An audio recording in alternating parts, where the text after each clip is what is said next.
कबीर हरि के नाम बिना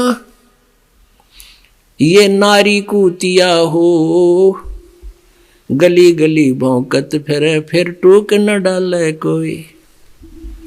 बीबी पड़दे रहे थी वो डोडी लगे थी बारे, गात उगाड़े फिरती हैं इब बन कुतिया बाजारे।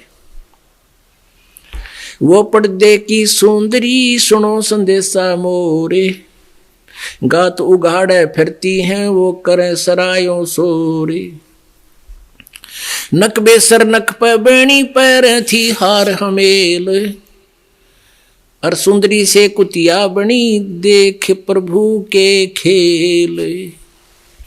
परमात्मा परमेश्वर कबीर जी की महिमा से परिचित संत गरीबदास जी ने क्या बताया है कि जो राजा की रानियां, बड़े बड़े ठाकुर लोगों की पत्नियां पर्दों में रहा करती थी और सामने उनके ड्योढ़ी लगा करती थी कि कोई भी गैर व्यक्ति उधर प्रवेश ना कर जा। ड्योढ़ी मीन वहां पर पहरेदार रहा करते थे। और वो रानियां काजू किशमिश के हलवे बना बना के हलवे और खीर खाया करती थी, क्योंकि पिछले पुण्य से वो ऐसे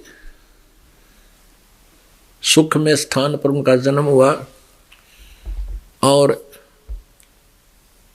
उस पूर्व जन्म के पुण्यों के आधार से वो अब काजू किशमिश के हलवे खाती है और जूठा छोड़ देती है। उसको बांदियां नौकरानियां खाती हैं, उनके बच्चे खाते हैं। लेकिन परमात्मा की भक्ति ना करने से वो रानी क्या बनेगी? वो आत्मा अगले जन्म में कुतिया की योनि में जाएगी। अब आपको पता है कुतिया क्या खाती है। फिर जैसे परमात्मा ने कहा कि वो पर्दे की सुंदरी सुनो संदेशा मोर, अब गात उगाड़े नी वस्त्र फिरती है वो करे सरायों सोर। अब धर्मशालाओं के अंदर पहले यात्री रुका करते थे, रास्ते चलते, वो अपनी रोटी बाहर साथ लेकर आते थे या कहीं वहाँ होटल पर खाते थे। तो वो राजा की रानी कुतिया बनकर भक्ति ना करने वाली आत्मा जहाँ काजू और किशमिश के खीर और हलवे जूठे छोड़ा करती थी, अब वो एक ग्रास रोटी के लिए खाने वाले के मुंह को ताक रही है, ऐसे देख रही है। अब खाने वाला खा रहा है और वो इंतजार कर रही है कब टूक तेरी ओर आवे।